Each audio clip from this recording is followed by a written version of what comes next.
கவிதையின் தலைப்பு அனுபவம்.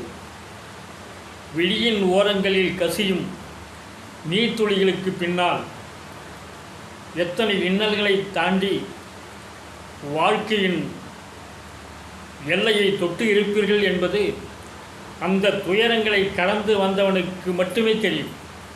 அந்த அனுபவ ஞானம் என்பது. கவிச்சிற்பென்சர் ஆரணி.